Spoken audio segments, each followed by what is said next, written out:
Hello and welcome to Talking Tudors, a fortnightly podcast about the ever-fascinating Tudor dynasty.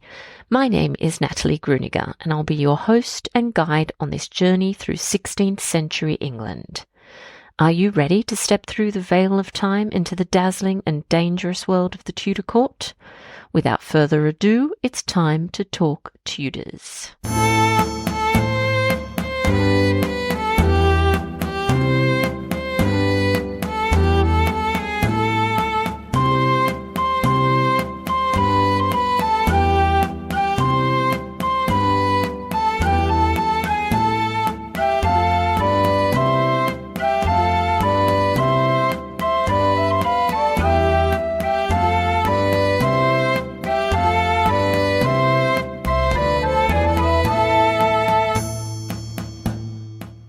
Hello everyone, welcome back to another episode of Talking Tudors. I'm your host, Natalie Gruniger. Thank you so much for joining me today. I'd like to begin by thanking the sponsor of today's podcast, the Gloucester History Festival. The Gloucester History Festival invites you to join 100 of Britain's top historians, actors, comedians and broadcasters in a mouth-watering programme of events this September. The 50 Blackfriars talks take place in the magical setting of Blackfriars Priory and will be live-streamed for you to enjoy wherever you are in the world. Watch in person or online to hear from Philippa Gregory, Alison Weir, Nathen Amin, Linda Porter, David Olusoga, Dan Jones, Greg Jenner, William Dalrymple, Yanina Ramirez, Kate Williams and more world-class speakers who'll be sharing their love of history in Gloucester. Livestream event tickets give you access to your events until the 27th of September. Book now at gloucesterhistoryfestival.co.uk. The festival runs from the 7th to the 22nd of September. I'd also like to acknowledge and thank the generous listeners who continue to support Talking Tudors on Patreon, and extend a heartfelt thank you to everyone who's taken the time to rate and review the show. As an independent podcaster, this means the world to me. If you love the podcast, please consider joining the Talking Tudors Patreon family. Visit patreon.com/talkingtudors for more information. Once you sign up, you'll have access to exclusive posts, additional monthly live talks, a member-only book club, patron-only monthly giveaways, to name just a few of the rewards. You can also support the podcast and share your love of Tudor history with the world by buying Talking Tudors merchandise. Check out all the products at talkingtudors.threadless.com. Now, on to today's episode. I'm thrilled to welcome Nathen Amin to the podcast to talk about the rise of Henry Tudor and his new book, Son of Prophecy. Nathen is an author from Carmarthenshire, West Wales, who focuses on the 15th century and the reign of Henry VII. He's the author of The House of Beaufort, Henry VII and the Tudor Pretenders, and Son of Prophecy. As of 2020, Nathen is a trustee and founding member of the Henry Tudor Trust, and in 2022 was elected a Fellow of the Royal Historical Society. Let's dive straight into our conversation. Welcome to Talking Tudors, Nathen. How are you going? Yeah, thank you very much for having me back to talk Tudors, Natalie. You were one of the first people to give me a platform all those years ago, so it's always fun to come back and chat about what I've been up to. Yes, and you certainly have been up to a lot since the last time we spoke. So before we dive into the subject of our chat, which is your new book, which is really exciting, can you please introduce yourself to our listeners and just tell us a little bit about you and your background? Yeah, my name is Nathen Amin and I'm an author from Carmarthenshire in West Wales. West Wales is very much Tudor country. It is the area where the Tudors began their remarkable rise in the 15th century, the birthplace of Henry Tudor. I studied journalism at university and always wanted to be a writer. And once I became hooked on the story of the Tudors, and in particular the Welsh Tudors, I began my research there, in fact, to try and put out work into the world that no one else had yet written, to write books that I wanted to read. And over the years, it turns out, fortunately, there are other people out there with the same interests in me when it comes to the early Tudors. So it's been a fun journey, and I've now written 5 books. Maybe there'll be more, but we'll see. That's absolutely amazing. And some of our listeners may remember that in 2021, your book, Henry VII and the Tudor Pretenders, was published. And now you've turned your attention to Henry Tudor again. So what inspired you to do this? Did you feel that you still had more to say about this man? Yeah, I mean, like most people, I came to the Tudors with, I was drawn in initially by Henry VIII. Henry VIII, he's the big seller of this industry, and he was the person I first began to read about. But I've always said I'm the type of person who's into things like boxing and rugby, and there was only so much of the romantic intrigue about the six wives and Henry that I think I could read. And I kept on picking up that at the beginning of every book about Henry VIII, there was this brief story of his Welsh father who won the crown in war. You know, knights on horseback. It really shouted to the little boy in me. And obviously the Welsh background. His father is from the same area I was. So I started doing research about Henry VII. And very quickly it becomes evident that he's been written in history as a dour accountant king, a boring miser who's not worth studying. You know, a lot of history has traditionally jumped from Richard III straight over his head to Henry VIII. He has been trapped within these two monsters in every way of the word of English history. And when you really start to pay attention to Henry VII, you quickly realise he doesn't deserve to be overlooked. He's very misunderstood. And he essentially presided over one of the most drama-filled reigns England's ever had. And he was one of the most unlikeliest kings England ever had. His story is extraordinary.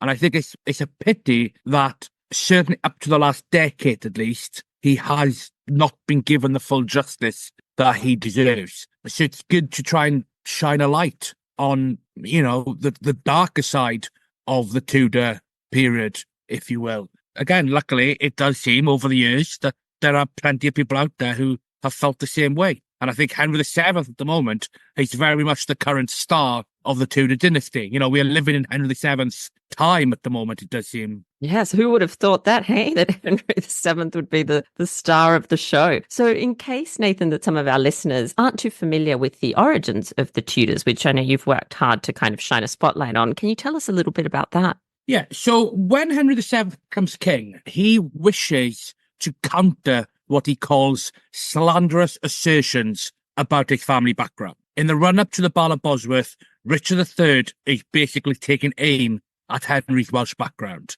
He's a lowly Welsh invader. He doesn't deserve the English crown, etc. You know, he's making this propaganda claim that Henry is just not worthy of being a Welshman.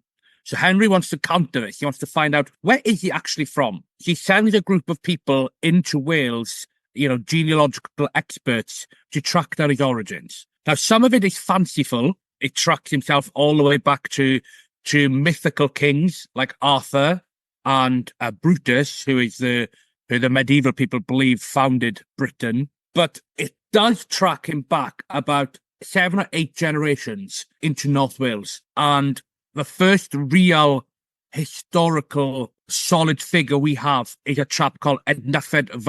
And Nathen lived in the late 1100s in North Wales. And he was very much what we would call today a prime minister of one of the independent Welsh kingdoms of Gwynedd. He was a skilled diplomat. He was a talented warrior, a very well-rounded figure who was very important and influential in North Wales at this time. I mean, it wouldn't even have been called North Wales. It would have been called Gwynedd. It was an independent kingdom. And Nathen and his children were hugely influential. In fact, there is a story that during one particular battle with the English, Nathen crossed the border and he came back with 3 English heads. And for this, he was given the nickname the Terror of England. Now, this family, you know, the Welsh people, they lost their independence quite soon after this. 1282 is the year that King Edward I of England conquers the Kingdom of Gwynedd, and that represents the fall of the Welsh people. They are now under English rule. But Nathen's children, grandchildren, and great-grandchildren, they still hold great influence in North Wales. There are times when they actually revolt against English rule. In 1295, we have Nathen's son rebelling against English rule. In 1345, we have Nathen's great-great-grandsons actually murdering an English royal officer on Valentine's Day. So I'm guessing they were, you know, feeling the love. Now, the reason for this is after the Welsh people were conquered, they were very much put under a system of oppression by the English. The English officials move into North Wales. They take control of the towns. They erect what we would now consider wonderful castles, very famous castles in North Wales, like Conwy, Carnarvon, Harlech. But these, in their own day, were visible signs of domination designed to oppress the Welsh. So what's happening is there's a racial ceiling at play. So like men of what we would now call the Tudors, men of the Tudor family, they retained influence, but they were not given any power. They weren't allowed to hold any jobs and so on. So this is why we do see this multi-generational acts of rebellion taking place within this one family. They are repeatedly rebelling against the English crown because they're frustrated at their life. So Henry VII's family, we can see that they are very much rooted in North Wales. They're a powerful and enduring family of influence, very much rooted in North Wales and of princely stock. They are descended from the great and ancient Welsh princes, and they should prove very important later on down the line in the 15th century when Henry VII, Henry Tudor, he was also born in Wales, he was raised in Wales, and it was recognised that he was of Welsh royal lineage. It would be very important when he was later recast, not just as a potential king in England, but in Wales as the son of prophecy. And so, Nathen, how does this family, that's obviously a prominent family in Wales, but that experienced these acts of oppression, then come to prominence in England? So in 1400, a chap called Owain Glyndwr raises the banner of revolt against the English. He calls himself the Prince of Wales, and he decides he's going to launch a Welsh War of Independence. And initially, he's quite successful. Now, his first cousins are actually members from this family we now call the Tudors. So his first cousins decide to join this revolution, this uprising, this revolt with their cousin Owain Glyndwr. And like I said, initially it does seem to be quite a successful war of independence. Gradually, English might prove too much, and the House of Lancaster, Henry IV, and his son, Prince Henry, the future Henry V, they quell this rebellion. This is a very famous period in Welsh history, and to this day, Owain Glyndwr is held up as being a Welsh national hero. This is very much Wales' version of the whole William Wallace, Braveheart type story. But what it does mean is that once the Welsh lose the war, the English come in and they truly enact much harsher legal punishment on the Welsh. If the Welsh had it tough before, they're going to have it even more tough now to break their spirit. And this creates an exodus. A lot of young Welshmen now join the French wars of the English kings. There's no point in staying in their ruinous homeland. There's nothing for an ambitious young man to obtain in Wales. One of these people who leaves is someone we would come to know as Owen Tudor. And he doesn't go to France, but he does come to England. We would call him today an economic migrant. There's nothing in his war-torn home. He's looking for something new. So he crosses over the Welsh border and he comes to England. Now, we don't know when, we don't know how, but he does eventually meet a woman and falls in love with her. He is a Welsh rebel. He's a son, grandson, nephew of Welsh rebels, and he's now crossed the border and fallen in love with a woman. The problem for Owen Tudor is that this woman he's fallen in love with just happens to be a widowed queen of England. And that is a problem. So now Owen is very much a rebel, like his forefathers, but this time he's a rebel because of love, not war. What a story. It's incredible. And so do you want to talk to us a little bit more about relations between the Welsh and the English at this point? Obviously, incredibly tense, incredibly complex, but maybe just give us a kind of general outline of what was happening. Yeah, I mean, I think you've hit the nail on the head there. It is incredibly tense and complex. There is a lot of different aspects of this relationship taking place. But, you know, there was a long history of conflict taking place between what we would now call the Welsh and what we would now call the English. I mean, this stretches back into the 7th and 8th centuries when the Vikings or the Danes first started coming onto these islands. And then you would get the Saxons and later the Normans. And of course, they were coming up against people who were also already living here. People we would now call the Welsh, for example, who had taken control of their lands after the Romans had departed. So it creates this constant wave of conflict between these warring people.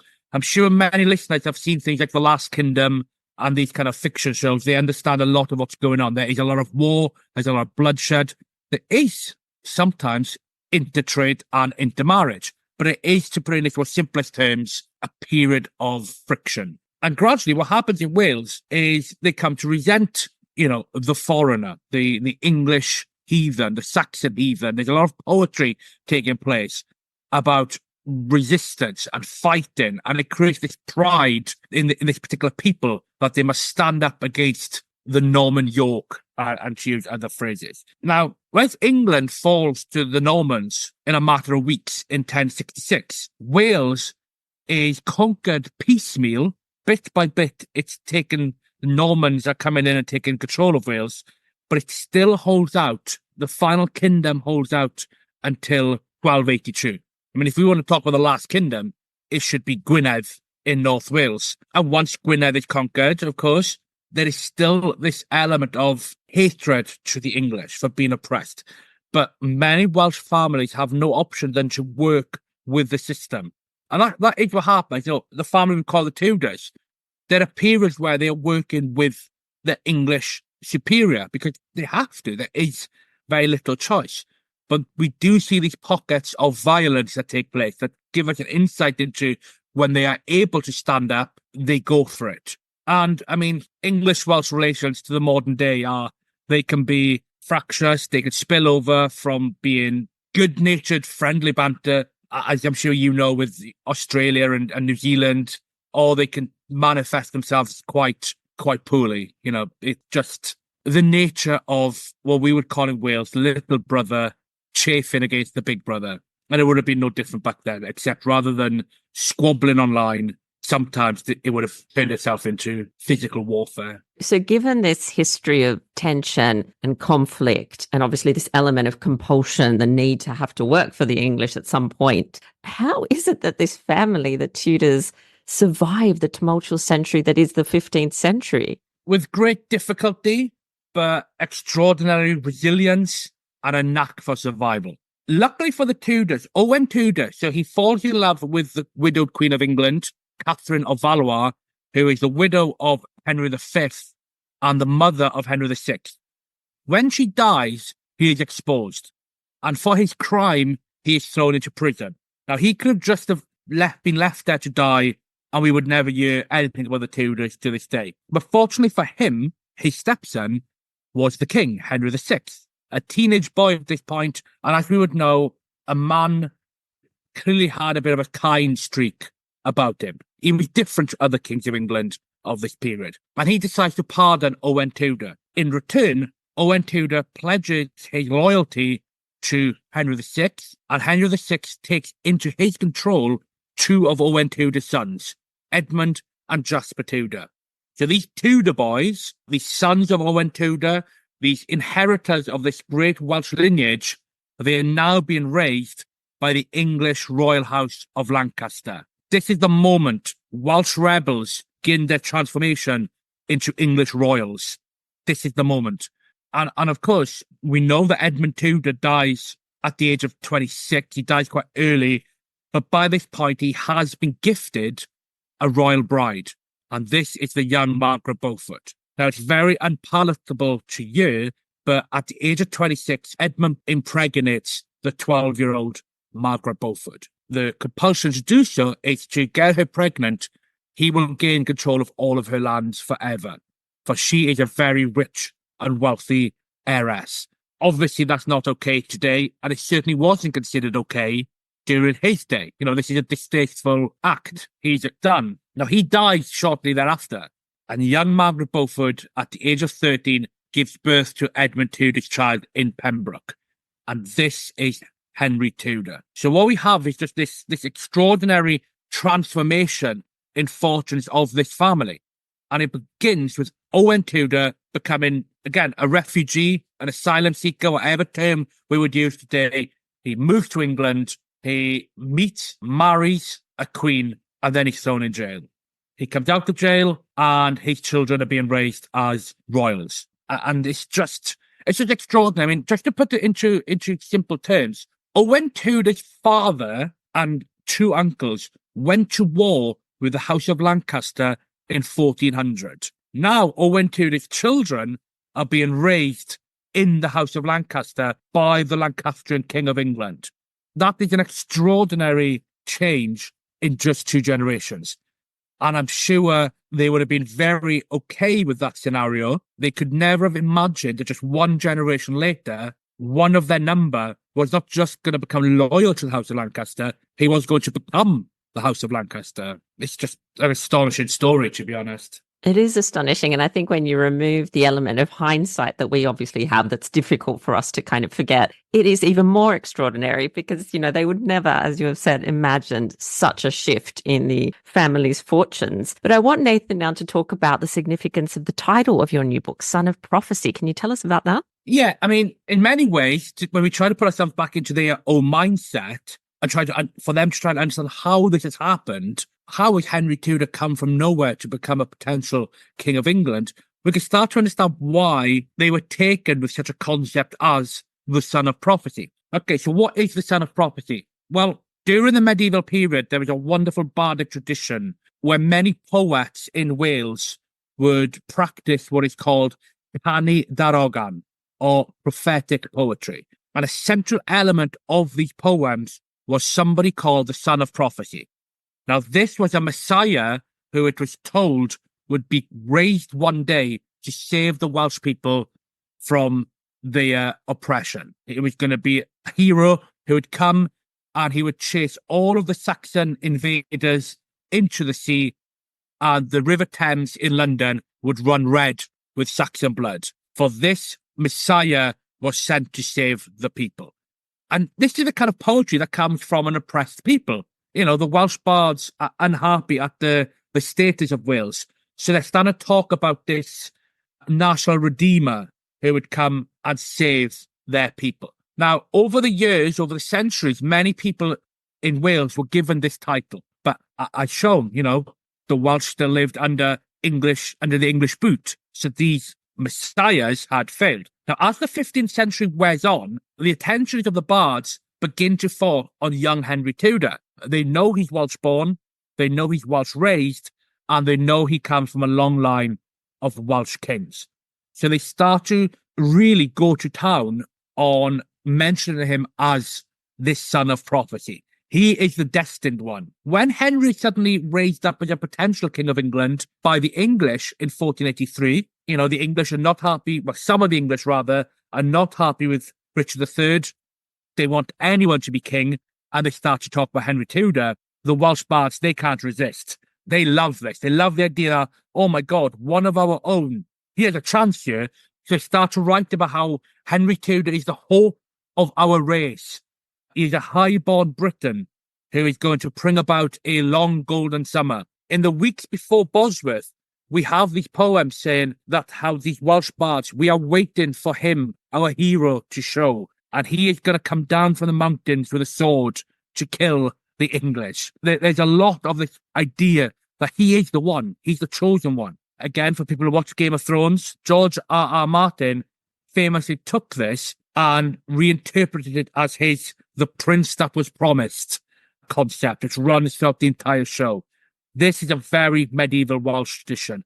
And what's telling is once Henry Tudor wins at the Battle of Bosworth and becomes king, for the first time in hundreds of years, the Welsh bards put down their quills and they don't write this poetry ever again because the Son of Prophecy has finally come. Their hero has arrived. And that is how Henry was viewed within Wales, both during his own time and for at least a century after his death. Like, we still have a lot of poetry. It's not prophetic poetry, but it's more just general praise poetry, where Welsh poets deep into the Elizabethan period are praising Henry for being the man who freed the Welsh, the Son of Prophecy.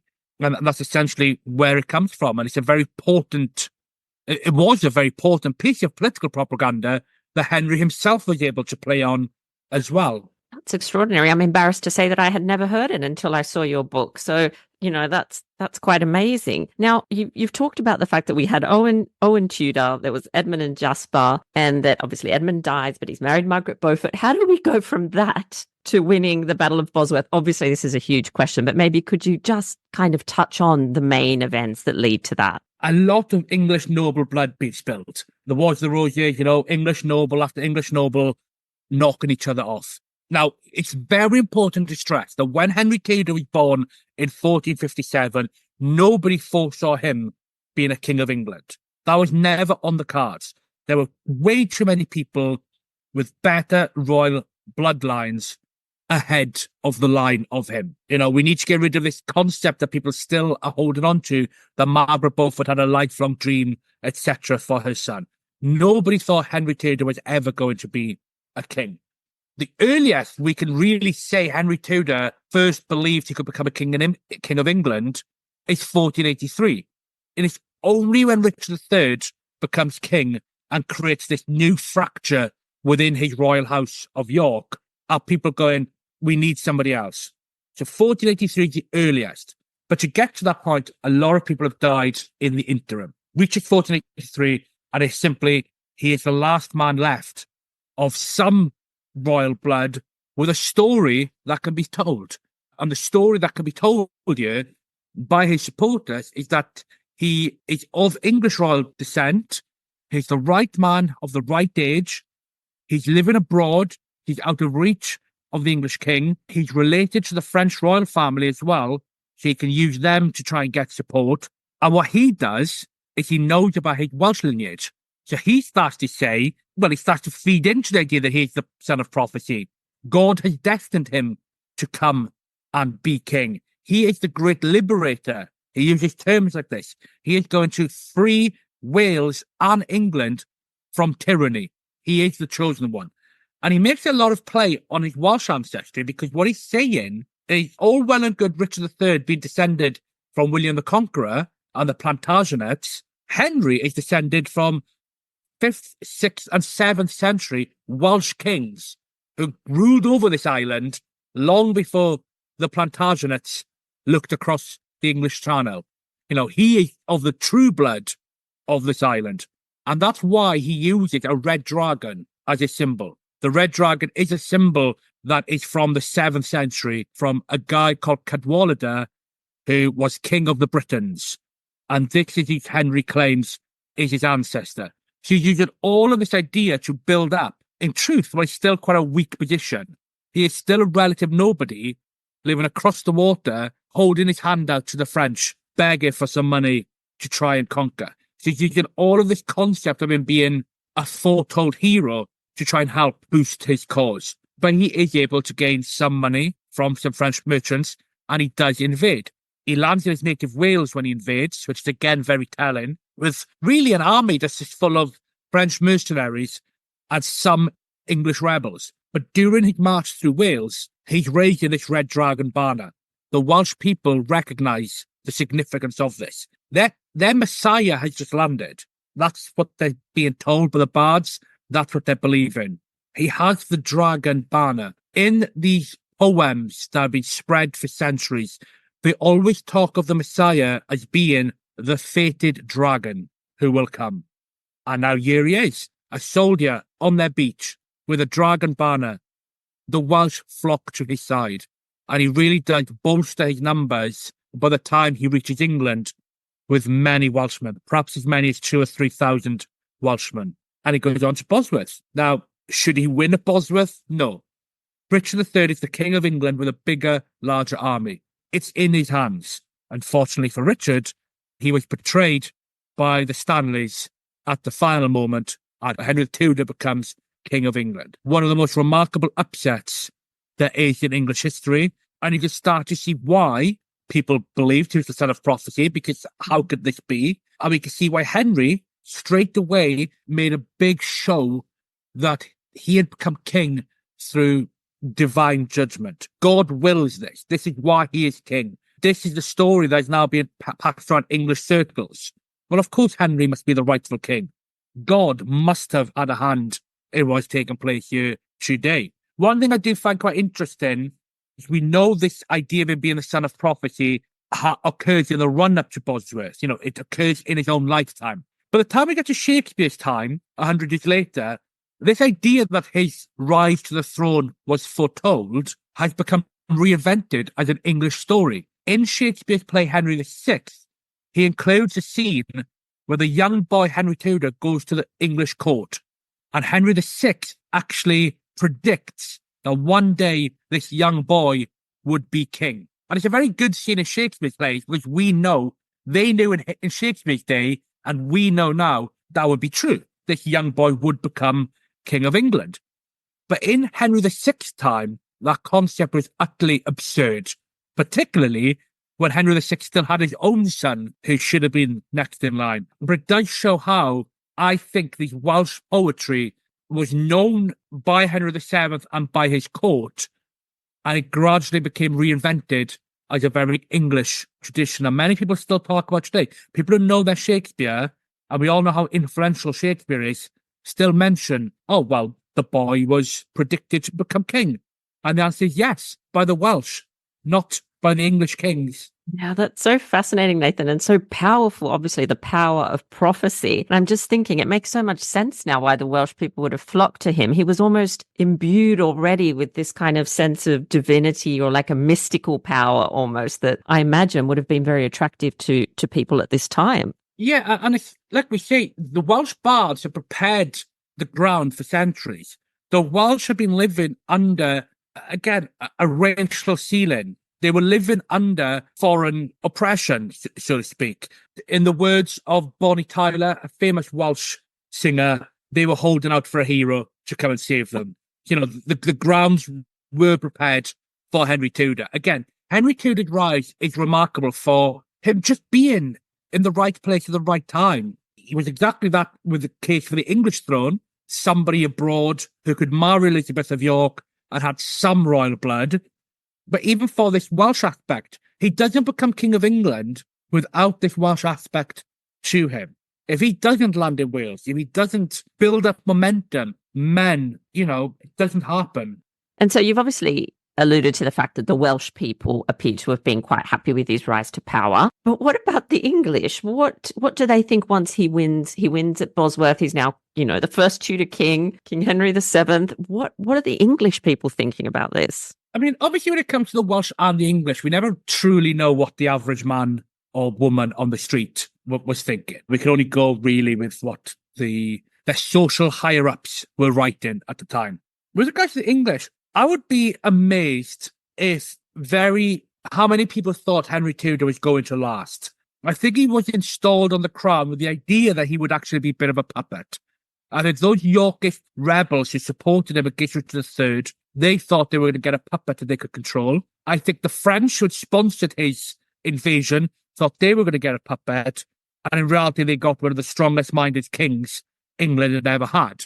But still, I would be amazed if people believed he would last. Because, well, kings of England were being thrown off their throne left, right and centre during this period. Henry's own reign had repeated pretenders come against him. The remarkable thing about Henry is that he made it through his 24-year reign, and he becomes the first king of England in 87 years to pass his crown on to his son, who goes and takes up that kingship. So he survives remarkably. But I think he would have been interpreted as being just an unknown, brief interloper on this crown. Now, what I would suggest with Henry Tudor, he's come down to us as a dour accountant king because of how his historiography has only ever focused on his administrative qualities. He must have been an incredibly charismatic man. We, in fact, have quite a few ambassador reports that tell us what a good speaker he was and how his face lit up when he spoke to people. He would have had something about him that encouraged people to sail from France, to march through Wales, to go to battle where you're probably going to die, and then to stick with him.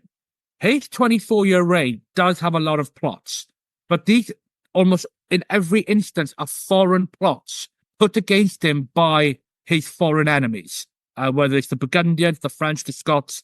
In England, we don't really get much evidence of uprisings and rebellions against him.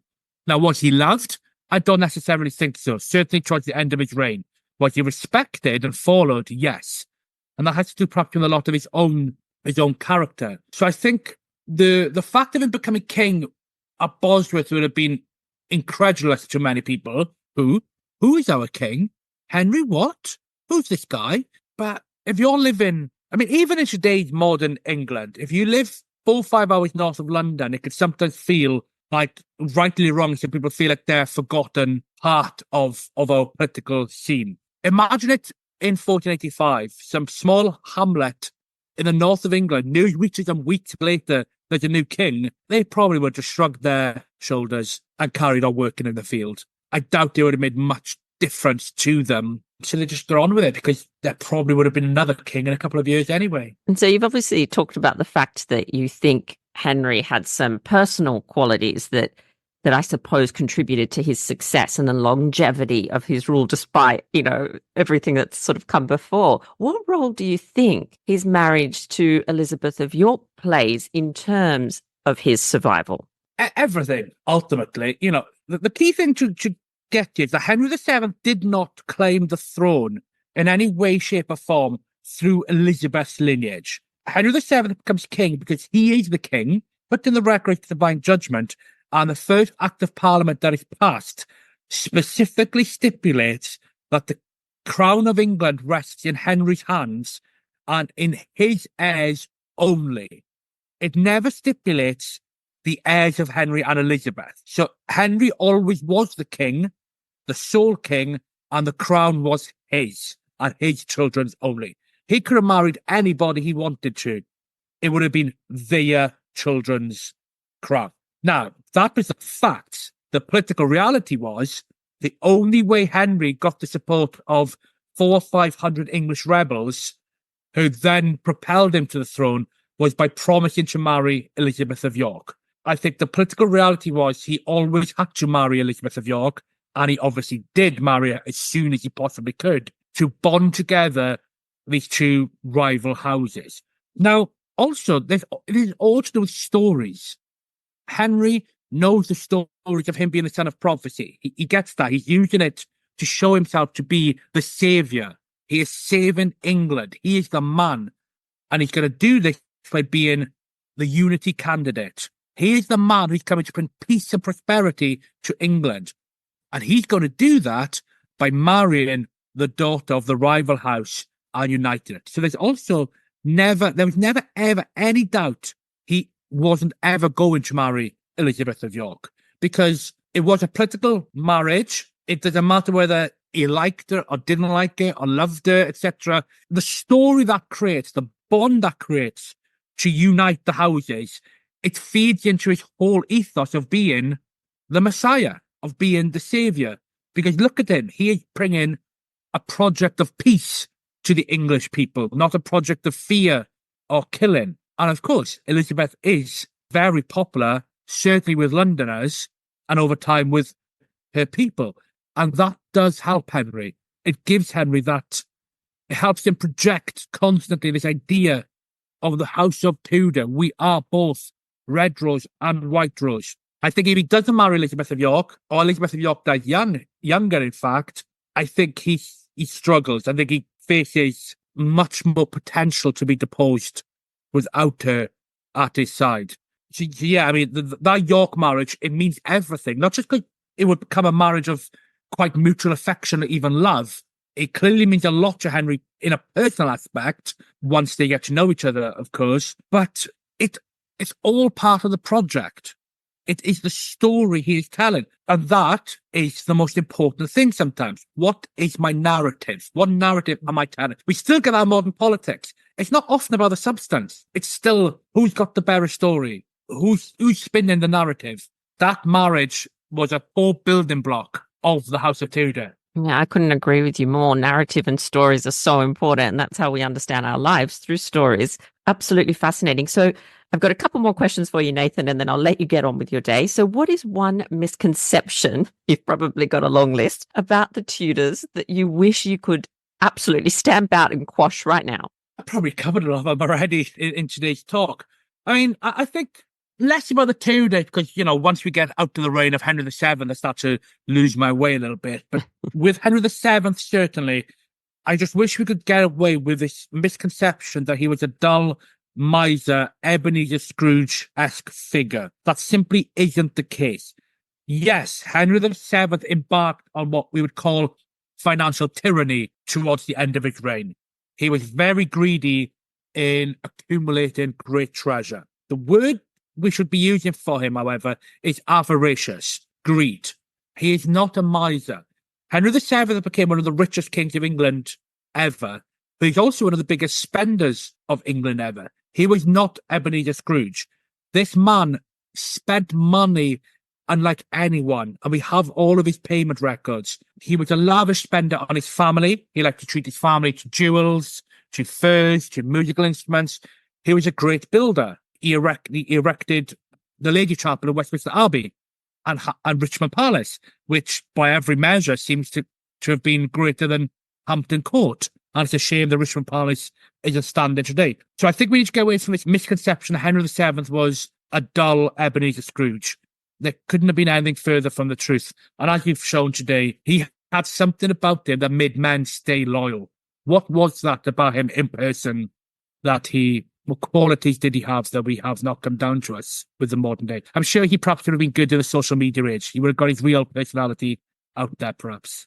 And that'd have been fun to see. Very last question for you, Nathen. So obviously you've written this book, you've come back to Henry Tudor, you've got so many insights about this period and you've come at it from such a fresh perspective.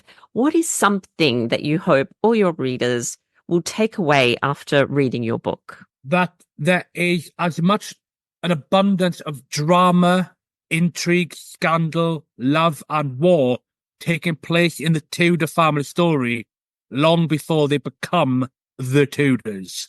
So we are fixated on 1485 to 1603. Well, let's look at 1170 to 1485, because there's going to be everything you love about the Tudors in a year and more.